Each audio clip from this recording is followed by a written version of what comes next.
They say don't get too close to the fire. We are at Dollywood's Dream More Resort, and I am sitting here with an icon and a legend in music. 21 number one hits, and TGSheppard is the man. Thank you for joining me today. You got it, Brett. Man, I'm glad to be with you. I mean, we've done it before. Yeah. And I meant what I said. I see you've been using it, but you have mastered the art of conversation. You really have. No, you're good at what you do, and that's why, I enjoyed coming back and doing it again with you. I think I've been getting some big names because of that little thing, that little Well, spot. I'll give you an address to send a check to. No, anytime, man. Anytime. Oh, that's awesome. You're a friend, so. Thank you so much. Well, I've been excited about it. So I stopped doing the podcast in 2020, and it just kicked back off this past November. Just some really cool things just happened, and I knew it was time to do it. The opportunity to do a video podcast, and so it's just been going great. And so now we are here face to face instead of the old-fashioned phone call. Yeah. But I'm excited about asking you. I have a couple of really good questions I believe that you're going to enjoy answering. I don't like to have just the old autopilot interview. Well, that's what I liked. That's what I liked about you before. So you shoot away, man, and I'll lie to you the best I can. Hey, that's great. It's well, first, your buddy T Graham was on the show last week. Yeah, we've been doing shows. Yeah, we packaged up together this year to do what we call a TNT show. And we go out, and T Graham's been with me on quite a few dates, and we have a lot of fun. We were together last week in Renfro Valley, and had a wild crowd there, and of course T is just one of those incredible vocalists, man. He's like Delbert McClinton. He's the kind of guy that, or Jelly Roll, either one. Yeah. You hear, or Luke Combs, or Chris Stapleton, when you hear that growl and you hear that power in that voice, you know it's T. Graham Brown. He's a sweetheart of a guy. He loves the Lord, and I like that. And I do too. He's just a super, super friend, and we've been doing some shows, but I'll have to pick up on that show from last week. Oh yeah, it was a good one. It was a good one. He sent me an email later that night, or a text of his brand new album. It hadn't even been released. I've but he's heard like, wow. Oh yeah. He's like, He's just listen to it, and which I was honored that he did that. And so we sat out by the fire and listened to Winona and Tanya. And Delbert. He had everybody on there, yeah. So that's I thought that was pretty cool. Well, moving right on, I believe this was the 40th anniversary of Slow Burn last year or this year? Is it this year? Oh, it's 24. Okay. 40 years. God, I can't believe it. Seems like yesterday, Brett, that I walked in the studio with Jim Ed Norman at Warner Brothers, and he had sent me the song, and he said, "Man, I have found you a #1 career song." And I said, "Okay." And he said, "I hear a lot of the Eagles type harmonies in this song for you." Oh, wow. And of course, he was producing the Eagles then too. Oh, wow. And I said, "Okay." And we walked in the door, and one take, first take, bam, that was it. On the original record, that's one it? take. Oh, wow. It was just that's a big deal. It was just a magical moment. I was about to say, it was just meant to be, and still one of my all-time favorite songs to do in concert. That's what I saw you said, that I read that you said that that's still one of the ones to. Well, in music, occasionally you'll capture a song that stands the test of time. Right. And that's one of those songs that was kind of before its time, track-wise, music. It wasn't dated at all. It was really kind of to now. It's kind of what's happening now in music. And so it's just kept going all these years, Oh, you're right about it is timeless. But I could, what's going on now? But I attribute that to cool. Jim Ed Norman. Yeah, he's an incredible producer. Yeah, he's out with the Eagles. Just got out with them recently. He was conducting the orchestra on the road, the symphonic part of the Eagles show. But yeah, no, Slow Burn is, I don't know. I'm proud of that one because it's just one of those songs that I don't do many clubs anymore. There are a few. And man, when you do that one, they hit the dance floor on that one. I mean, Yeah. that's when you know you've hooked a hit when they do that. Oh, I was talking to Billy Dean recently, and for some reason, I forget what it was, he brought your name up, talking about it was a band he had before his first record deal, but they would cover tgsheppard. Yeah. And he started doing, he had his guitar, and he started playing a little bit of it on the air. So I thought that was pretty cool. Well, what an honor. It's a great compliment when other artists recognize you by doing your songs. Oh, man. Like a few months ago, I pulled up my email one day, and somebody had sent me this email of Jake Owen. And of course, Jake's a friend, but I didn't know he was doing this. But he was singing "Loved Them Every One." Oh. And they said that he does it in every sound check. Wow. He sound checks with. You're kidding. And so that's a great compliment when any artist likes what you do enough to sing your songs. Oh, yeah. Because I do that too. Yeah. I mean, I do a Haggard song in a heartbeat, you know, or a Ray Price song. I love Ray Price. So, or a Kenny Rogers song. I do other people's songs because I love what they do. Oh, yeah. I love that you say that because there's a lot of artists that they do. They'll put in a couple of covers during their set. I remember the first time I met Blake Shelton, which was before he ever got a hit record. I was eating in a restaurant one day, Brett, and he came over to me and he said, "Mr. Sheppard," and he had his mullet, his ball cap, and he said, "I'm Blake Shelton, and I'm in town. I'm going to try to get a deal and do something." And he said, "Man, I've been singing your songs in the clubs for years, and I really like what you do." And, that's awesome. So it's always a great compliment. You know, Elvis was that way. Yeah. I mean, I remember one night I was talking about people impersonating him, and I asked him, I said, "Elvis, how do you feel about people trying to sound just like you, look just like you?" What did he say? And he said, "That's the greatest compliment that an artist can receive, is for somebody to want to look or sound like you." And it never really bothered him.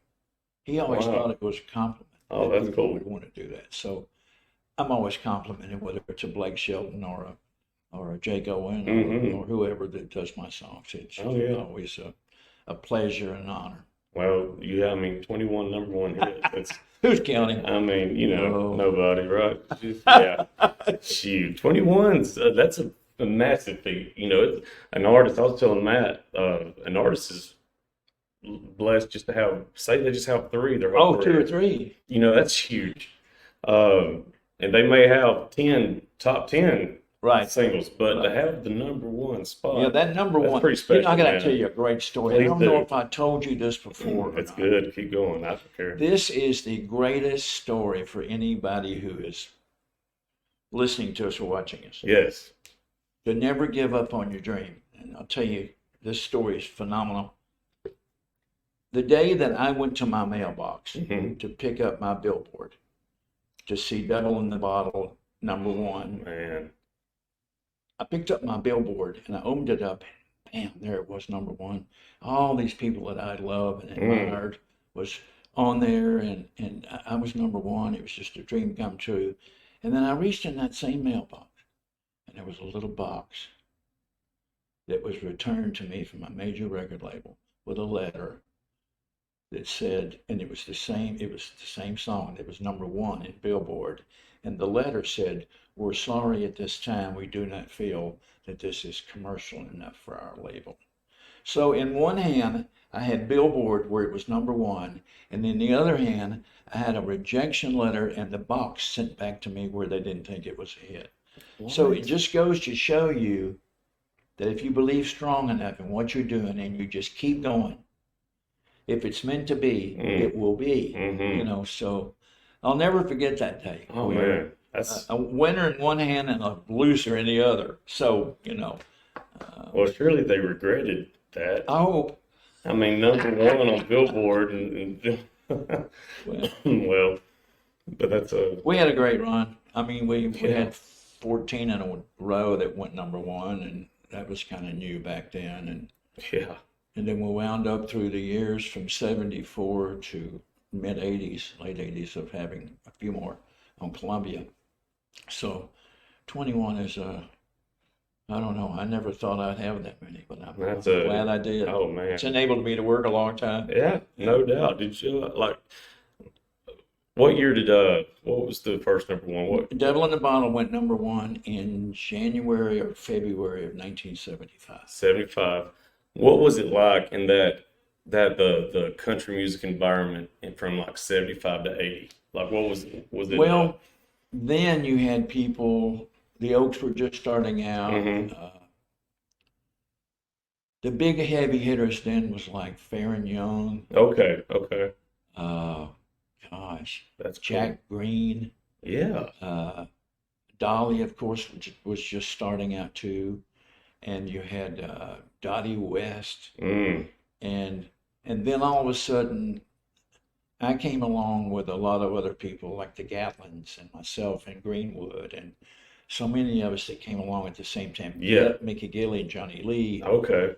I was fortunate enough, Brit, to come along in that great era of urban cowboy, Mm-hmm. where John Travolta made it very popular for people to wear hats and boots. And you saw that take place Oh, after the I was movie. in the middle of that. Yeah. We were on the Urban Cowboy Tour, Mickey and Johnny and I worked for Oh. years. And so that was a very magical time. Yeah. And so that era of music, those names I mentioned before us, still went on for a long time until their career. Because, hey, it doesn't last forever. Right. Oh yeah. Enjoy it while you can. Uh-huh. Yeah. And I can't believe I've been doing it almost 50 years. Well, that's awesome. Next year. That's just Wow. that's incredible. Still, I'm on the road every week. Yeah. That's I think it's awesome. Somebody the other day asked me in an interview, said, well, how much longer are you going to do this? Yeah. And I said, first of all, as long as I can, Yeah. as long as I feel good. All right. And as long as I know that somebody is standing or sitting in front of that stage that's still listening to the songs, I'll do it. Mm-hmm. So I still love it, I think, more now than I ever have, because I'm not in competition with myself anymore. Mm. I've made my mark, and if I never do anything else more, I'm happy. Mm-hmm. I'm happy with what we're able to accomplish Oh, with yeah. our music. But the hardest part for me is the easy part is performing. The traveling is so Mm-hmm. ruthless on you. Mm-hmm. Nowadays, you can't depend on airlines for schedules. You don't miss a show, or traveling in buses. It's tough. Yeah. But I'm going to keep doing it a little. I'm going to do it another 50, and then Yeah. I'm done. So, Oh man, going back to what you were saying about the late 70s, I'm always interested in seeing the artists that I get to talk to, what stood out to them in their decade. Like, T. Right. Graham was talking about 86 and 87, Yeah. So I love hearing that. What year was your last number one? Do you remember? it was late 80s. Yeah, that's what I thought. Yeah. So you Yeah. were We went on through the hot 80s. through the 80s. Yeah, and then it died. Yeah. I mean, and it's that way for any artist. Mhm. You can only hope that when you're in your hot streak, Mm-hmm. that you have enough memorable songs that Yeah. are big enough Yeah. to sustain you to work beyond that. Mm-hmm. And we were able to have enough of those. Yeah. Yeah. That has enabled us to work, although we haven't been what we call radio worthy for a lot Right. of years. Yeah. But we still get played on a lot of radio. Mhm. And now with streaming the way it is, the music business has changed so much. Big time.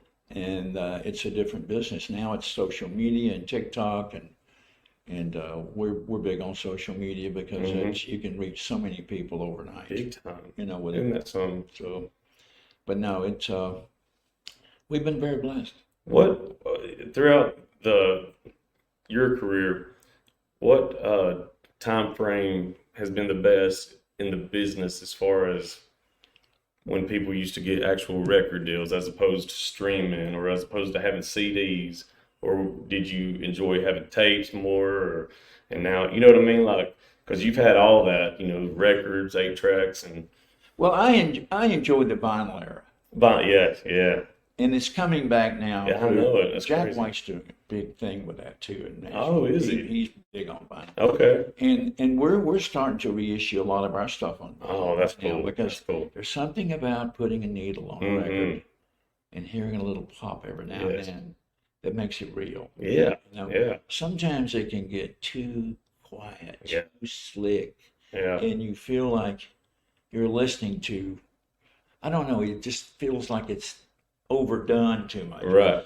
But no, I loved every era of music in my career. I mean, I used to get a kick out of 8-track tapes, and then when cassettes came along, and then when CDs hit, wow, we had hit the big time then. But the vinyl era was probably the era that I enjoyed the most because you got the full album, Mm-hmm. and you were able to put more on there about the musicians who wrote the songs, Right. a story or two here and there, more photos and stuff. Mm-hmm. It gave the people a better package of the album than a CD. Oh, yeah. You just Yeah. can't put that much on a CD. Mm-mm. Mm-mm. Oh, man, that's cool. I've been collecting records here lately, so. Keep on, man. They're worth a fortune. Oh, yeah, I have one of TG. Remember me showing you that one? It's the, which one was it? And it's the original. Well, I can't remember which one it was. It'll But come the to you. cover of it was so cool. Like, I mean, you were just, just like, well, I was able to be with a couple of great labels that had great yeah. art departments Mm-hmm. and great photographers to shoot covers. I remember going to LA and shooting a lot of covers with a guy named Dick Zimmerman. And Dick Zimmerman was the guy that shot the Thriller album cover for Michael Oh, Jackson. okay, yeah. He shot everybody. And he shot my Finally album cover and my I Love 'Em All album cover, Smooth Sailing's Flow. He did a lot of covers. Oh, But nice. man, Okay. he was really a master. He had a great eye through that camera lens. He Oh, knew that's how to, cool. he knew how to capture stuff. So, Uh, but no, I'm glad you have got one of I those. think it was there one of you on a motorcycle Nope, never was on a or a motorcycle. pickup truck? Was there a car?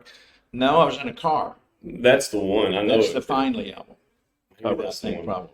Golly, I inherited all these records and I've just started going through them. So I'm excited. I'll listen to it. Good. So you and your wife, now y'all have been working on it. Is it finished yet? The duets project? We're very close to being done. We'll finish up probably in the next 3 to 4 weeks. Now that's cool. That's a cool The concept. first single is being ready to release from the album.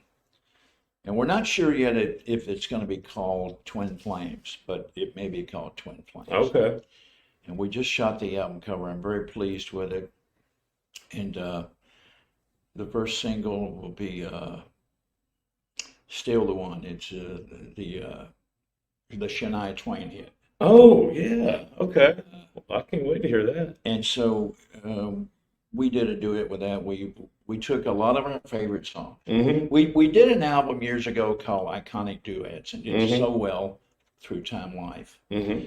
And so we decided to go back and do another album. So we went this time a little deeper. I mean, we did songs like, well, it's too late, baby, now. We did those type of songs. We did the Shania song. We even did a remake on the Kenny Rogers hit Morning Desire. Oh, that would be nice. So Man. it's a different, and we even went back so far to go to a group called Spiral Staircase with I Love You More Today Than Yesterday. I know that song. We did that on the album. So Yeah.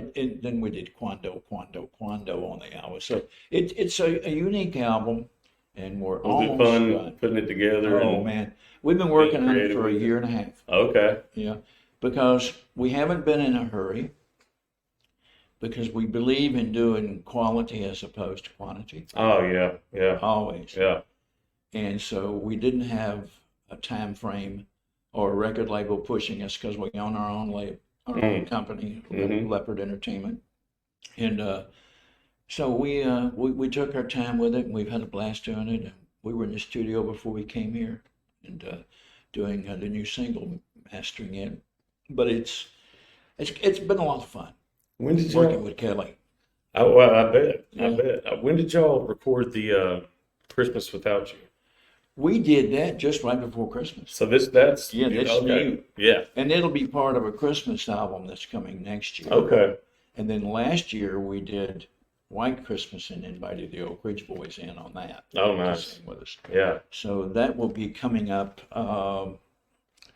next year, the Christmas album. But the duet album will be released sometime, probably April, May. Oh, it'll be before summer. Yeah, but the Okay. first single comes February the 14th. Oh, nice. Oh, imagine that. Coming right up. There, I mean, February 14th. Valentine's. Do y'all do you have your favorite restaurant spots Are you kidding? where you live up there in Nashville? Oh, or- man. Well, of course, we live near Cracker Barrel. Oh, that's hands down. I can always go there. We're big Italian food lovers. Me too. We love Italian food, Mhm. and I love a good Japanese restaurant, hibachi, where I can go in and they cook the food in Oh, front yeah. of you and Yeah. entertain you and flipping the food around. And Is it like a local Yeah. Italian? right or there is in it Hendersonville. or it's not Olive Garden or stuff like No. that? Yeah, But Olive Garden, I like. Oh, I could eat their salad all day long. I could do. But no, I mean, we've already eaten in every truck stop in America. Okay, traveling up and down the interstate. Oh, yeah. And so we're big eating out people. Mhm. I mean, I don't believe in keeping my wife in the kitchen all the time, Right, because I'm on the road a lot when Mhm. she's not with me, Yeah. and when I'm home, I don't want her having to clean up dishes or Yeah. work in the kitchen. I want to be with her, Yeah. so I want to take her to dinner. Yeah. So that's what I enjoy the most, is eating out. But yeah, we got our favorite places to eat out, but we enjoy it. We enjoy it a lot. I had my first Nashville fried chicken a few weeks ago. Oh boy, I didn't even know. I've never had it. I won't tell you that, and Memphis barbecue. Now Memphis has got the best barbecue in the world. Wow. That's what I've heard. I've only flew into Memphis. I've never got to Man. experience the barbecue. Entertainers have got these favorite places all over America. Mhm. If they know they're going in a certain direction, they make plans to stop at that restaurant That's awesome. or that truck stop or Right. whatever, and that you remembered had great food. So, no, we still eat at home. Don't get me wrong. Yeah. But it usually is eating out. We Yeah. have our favorite places. That's me. I don't ever cook. I'm an eater outer as well. I'm trying to figure out where we should go this afternoon up here. I've ate so many places I up can here. tell you, Where? 2 or 3 places. Oh, for real? Okay. Okay. Paula Dean's has got a great restaurant. I love it. And I've ate the one at the Okay. island. All right. It's so Yeah. good. And then there's a little place right near here, Mm-hmm. over behind. It's right down from the Titanic. Oh, okay. Yep. Yep. It's called the Applewood Oh, Barn. It's not the house. yes. Yeah. It's on the river right Mhm. there. Yep. I They've agree. got fritters that They- you lord them with the apple butter, and you got to eat there. Well, I have. I've had breakfast. Yeah. Yeah. And I had the apple fritters there before. Yeah. Okay. Well, then you already know. Yeah. See, that's why I like to go to different places too. I like to experiment some other food, but I don't know. Calhoun's. I like Calhoun's. Oh, I love Calhoun's. Yeah, that's good. I love Calhoun's. Yeah. We there was another place too. Well, there's several here in town, but those couple are my favorites though. Oh yeah. So I think we're going to head to Gatlinburg. Well, we're going to go try Jason Aldean's place. Yeah, That's I haven't right. been there yet. Yep. Yeah. And Blake Shelton. So they got some music over Well, there this afternoon. they need the money. Yeah, they're struggling here lately. So I'm glad they're working in the restaurant. Oh man, those guys are into everything. That's great. It's Broadway. More power to them, man. Broadway downtown. Yeah. It's, Oh, man. everybody's got a Bon Jovi is putting in a club in What? Nashville You downtown. got to be kidding. Just announced it. And it's just Kid Rock is a very close friend of mine, Mm-hmm. and he has a great honky tonk. Oh, yeah. John Rates has got a great place, Mm-hmm. and Luke Bryan, Yeah. another friend, just got a great place there. Alan Jack, everybody's got their own Yeah. place. Yeah. But there's so many people that go there that every one of them is packed. So Day and night. busy, even through the week. Oh yeah, day and night. Did you ever have a restaurant? Oh, I had several. I had one here called TG's North of the Border. It was a Mexican restaurant. I did not know this. I didn't. Oh, I love That's Mexican. great. And I had it here in Gatlinburg, Uh-huh. and then I had one in Chattanooga. Oh, yeah. And that was my first fortune that I lost, was in the restaurant business. And then I built a 1,500 seat theater here in Oh, Pigeon okay. Forge. Yeah. It's now called Country Tonight. I know where that is. I built that Yeah. and performed there 3 years. What And, about that? So I had a home here for like 10 years. Okay. I had a big lodge that was built in 1861. Oh, man. A log lodge, 10-bedroom lodge that I bought and turned into a bed and breakfast. And I Wow. had the top floor. Okay, I had my own entrance. Ah, But I would always go down in the mornings and have breakfast with the guests in the kitchen. oh, that's And cool. I just come down in my pajamas or a robe, and they'd be sitting there, and they didn't even know I was home, you know. That's awesome. And my aunt and uncle ran that for years. It was called Moon Mountain Lodge. It was Okay. a magical place. Yeah. It was on top of the mountain, and the weather would get so bad that I wound up building a heliport. Did you? Where I could fly in and Yeah. out Yeah. in case I was going to miss a concert or Right. couldn't get home. I could Oh, fly man. from Knoxville to Yeah. the house. Wow. And but yeah, I've had my own restaurants for in and out. Then I used to own a chain of nightclubs called Guitars and Cadillacs. We had one in Kansas City, we had one in Denver, we had 5 of them. And I remember when Garth Brooks played there for us in Kansas City. Did he? And everybody played there for us in the beginning when Oh, we were yeah. starting out. Yeah. Also, it's like a honky tonk. Oh yeah, that was a nightclub. It's like 80, 90,000 square Okay. feet. They were huge. Steak And they and were all the steakhouses and dancing and beer. Oh, wow. And it was wild. Wow. It was wild. But now it's just music. I got out of everything that's not music related because I have found out as I've gotten older that less is more. Yeah. I don't want all of that stuff that takes up my time. I Right. just want to perform and do music and be with my family. That's all. I That's the love most that. important thing. Oh, to me. yeah. Yeah. Nothing else matters. That's it. That's it. Oh, man. And I my love- friends. Yeah, exactly. And Sirius, how did the Sirius XM thing come about? Well, Elvis and I were close friends for a lot of years, Mhm. 16 years. And I was a runaway at 15, and he kind of picked me up. And Were you living Saved in my Memphis or? yeah, I had hitchhiked to Memphis from Okay. Humboldt, Tennessee at 15 as a Yeah. runaway, and living in alleys and Bill Street, alleyways, and eating out of garbage cans to survive. And Elvis saved my life.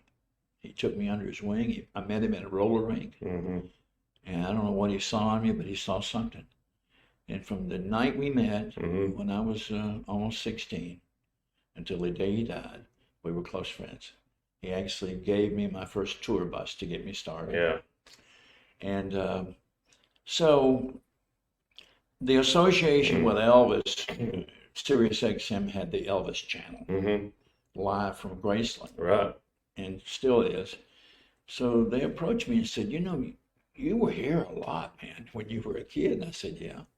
Why don't you have your own show on Elvis Radio on Sirius XM? And I said, that'd be a lot of fun. I don't know if I have time or not, but we worked it out. Yeah. And I did 3 years there. Did you know what kind of format they wanted, or did you get to No, choose? I did whatever I wanted. Okay. I mean, I would have a guest each week. I mean, I'd have people like Lionel Richie and Mhm. Barry Gibb and Oh, Olivia yeah. Newton-John and Oh yeah. the Oaks or Garth or whoever. Mm-hmm. Oh yeah. You And got some great So guests. then, after being there 3 years, New York called and said, I think it's time for you to go to Prime Country. That's the best channel. Oh yeah. And so I went there a couple of years ago, and I did a year there, and then I left there this year in July of this year because I've got something else I'm getting ready to do. Okay. And we'll be announcing that real soon. I love and it. that didn't have time to do both. Right. But I hope to go back to Sirius. Yeah. So that was a fun experience, though, wasn't it? Like yeah. yeah.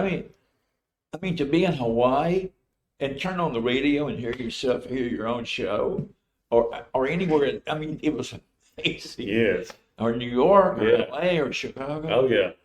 And it's a great platform for artists, especially for country artists. Man, and Brown Country is huge. Oh, they're gigantic. Huge. They're gigantic, and great people there too. And it shows you how much people still gravitate to those decades. And yeah, I mean they gravitate to that classic era of country music. The strange thing for me right now, Brit, is that I'll walk out on stage, and for so long I see people of my age in the audience because they were our fans. But then 10, 12 years ago, I started seeing the crowds getting younger.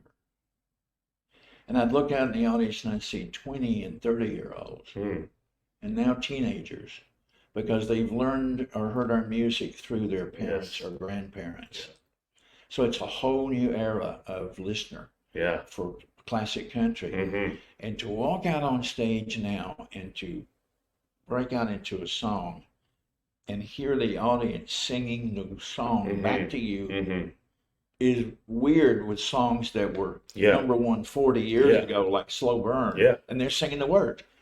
So it's a very magical business to be in, and I am so blessed to be in it and to have been in it for so long.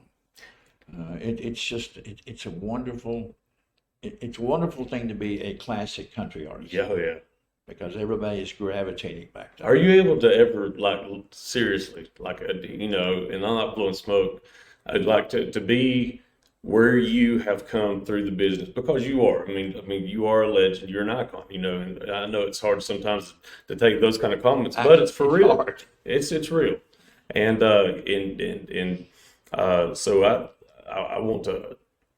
That's my passion behind this show, anyway, is to show so much respect and honor for the people and artists like you, because you're still doing it. You still love it. You still sound incredible. You're still making music. You're here at Dollywood, a Dream More, doing 2 nights in a row. And you've had a Sirius XM. You just got done with Fox News right before you walked in here.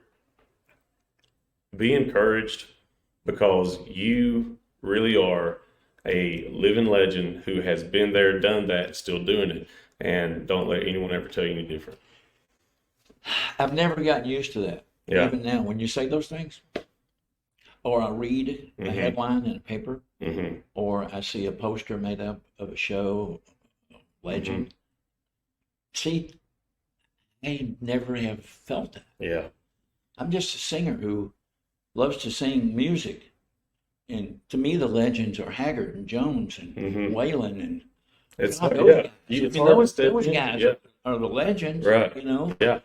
I'm just like the new kid on the block, although I've been doing it 50 years. I don't think I'll ever feel like I'm anything more than the new guy on the block. Yeah. Because there's so many greats out there who deserve that title. Never have felt comfortable having that. And you know what? That's probably God allowing you to feel that way. But maybe know that we feel that way. Well, people feel that way. I thank you for that. Yeah. I thank you for that. But I no matter how long I continue to do this, I will never get used to that, ever. That's good. Hey, that's a... No, because I think down deep inside somewhere, I still can't believe that I got lucky enough to do what I've done. Look at where you came from. I mean, that story, It's amazing. that should be a movie. Oh, yeah, to God's ear. So maybe Spielberg is listening. Have you talked to Priscilla lately? We talk to her constantly. Oh, do you? Yeah. Every week or two. My hopes is that I want to eventually get her on here, especially with her the book tour and all that she's doing. I won't, that's one of my, she's on my, I wrote it down. It's going to happen. But I just think she'd be the coolest guest to talk to. She is a very cool lady. Yeah. Of course, we were close friends with Lisa Marie. You're right. And I knew Lisa Marie when she was a baby, a little girl crawling around on the floor at Graceland. And Priscilla and I have stayed close. As a matter of fact, we were talking to her just 3 or 4 days ago. I played Renfro Valley, Kentucky last week, and I had T. Graham with me on the show. Yeah. And Priscilla's there next weekend. Oh, okay. She's doing a book thing up there. Right, yeah. So we're thinking about driving up and surprising her and seeing her. But Priscilla is just, there would be no Graceland if it wasn't for Priscilla to have had the vision to go and find Jack Soden, who was the boss there, and get with him and team up and build a tourist attraction for Elvis's fans. So I know a lot of stuff has gone down since Lisa Marie passed about the state, who should do this and do that. But the family really is at peace. They really are. That's great. They're a close-knit family. Yeah. I mean, Riley is a great girl. We know her husband Ben, and we knew Benjamin, who we lost a couple of years ago. And the whole family was our family, and still are. And so it's, but Priscilla is just one of those unique, soft-spoken, and funny lady. Really? Incredible sense of humor. But no, we love her deeply, and so we stay in touch. That's awesome. That's awesome. That's really cool. I love hearing you tell stories like that, especially the ones like when you, about the first tour bus, and some people just don't. I'm sure there's listeners that are like, "Oh, he knew Elvis." Oh, okay. Well, a lot of people really and truly, I assume, know. Right. But even in my concerts, I got a special song that I do in my concert called "The Day Elvis Died." It's a really I've heard song. I know that song. Great. And when I start to set the song up in concert, I will mention Elvis, and I'll mention that Elvis was a close friend, and I'll look in the audience and people go, "What? Yeah. They didn't know?" Yeah. You just assume they do. A lot of people don't know. Because back in the day, a lot of people did know, didn't they? Yeah, they knew. Yeah. But I've never believed in riding another performer's coattails to make it. Right. Yeah. And somebody asked me one day, "Why didn't you let Elvis open the door for you sooner?" And I said, "No way." Because if he had opened the door and done favors to help me, and if I had been lucky enough to succeeded with him helping, no one would ever looked at me as if I had worked and deserved it. Yep. They would say, "Oh, well, it's because Elvis got it for him." I never wanted that. Yeah. I don't think any artist should ride the coattails of another artist. Yeah. I never will. Yeah. I mean, That's why I've never written a book about Elvis. I'm the only one that's never written a book. I am writing my life story now. It'll be out next year, 25. Are you serious? Yeah. And that's awesome. It's hard. I was about to say, has it been tough? Well, it's just so much to remember too. I mean, it's so long ago. Yeah. Time frames. Yeah. And but there'll be some great chapters in there about my life with Elvis and our friendship in the book, but only positive things in the book. Nothing negative about him. I don't believe in negative. Oh, me either. No, man, I cannot wait. See, T. Graham's got one coming out, and Lori's got one this year coming out. Yeah. Now you, and I love that. I want that. The life stories that's where it's at, man. I can't wait to read it. I hope I can remember everything because, wow, I mean, it's just. All right, now are you starting from your roots? I'm starting from my roots at 15 when I climbed out of the back window of my house and ran away with 60 cents in my pocket and 2 quarters on a dime. That's all I had. And just with the belief that maybe I would get lucky enough and God would bless me enough to let me have a career. And it happened. Because you knew that you were destined to sing that. That's why I ran away. My father didn't allow music in the house. Right. Oh. I said, I can't live here any longer. Mm-hmm. Music is my life. Mm-hmm. So I had to leave. It was hard. Mm-hmm. Mm-hmm. But it was a great life lesson. People always come up to me, and I want to get this out. This is so important. I touched on it a while ago. People in the autograph line or meet and greets will come up to me and go, you know, I always wanted to be a singer, but it passed me. I'm older now, and it's past me. And my answer to them is this: it has not passed you. Amen. And I'll look people in the eye that say that and say to them, never give up on your dream. Mm-hmm. Because it's never too late in life to be who you might have been. That sends chills on right there. Drop the mic. Well, yeah. It's never too late to be who you wanted to be. Mm. You may be older, but if you're older, you're wiser, and you'll be stronger, and you'll do better. I'm big on dreamers because I was a dreamer. I think I saw a couple weeks ago Martha Stewart's Empire. She started at 50, maybe 52 or something. Another one, a dear friend of mine who was like my father, was a guy that started the biggest retail chain in the world, Sam Walton. Wow. He was like my dad. I did not know. And I remember when he only had 4 stores. I was a kid. And he told me one day at a breakfast table, he said, believe me, someday I'm going to be bigger than Sears. And man, in a few years, he took over Sears and everybody else. No doubt. He was 47. 47. Wow.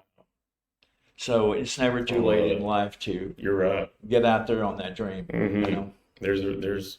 I love encouraging people. Oh, I'm an encourager. Well, you are. I love to that's lift a people that's a gift. Yeah. You got a good gift for that. And well, man, this has been so much fun.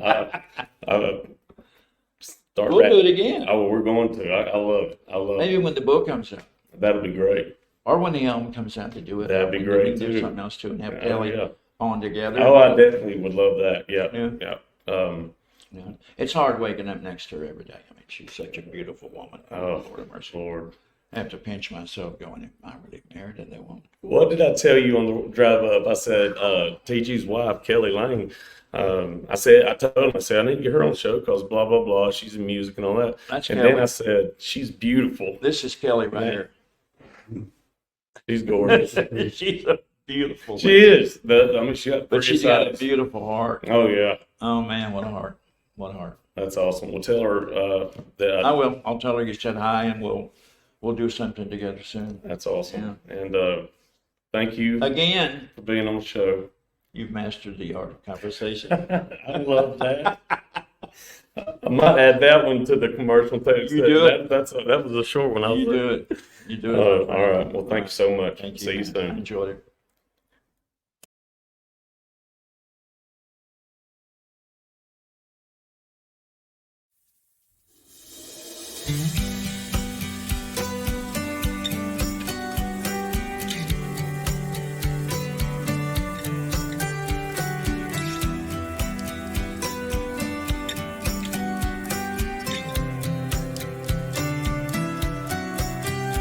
We were roping the wind every Friday night, singing those songs, living our lives with all our friends down in the lowest places. We would ride around with the tailgate down, rodeo playing in the background. All those memories we were making. We never went down until the sun came up. Papa loved Mama blasting in my truck.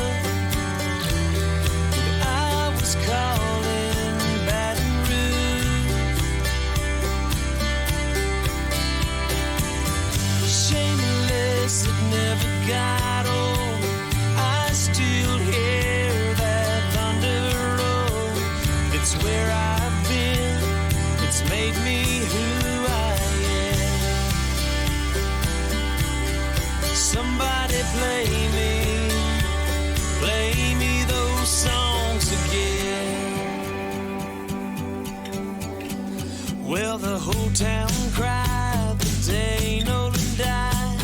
We sang the dance at his last goodbye. And up the river, his vessel will sail on,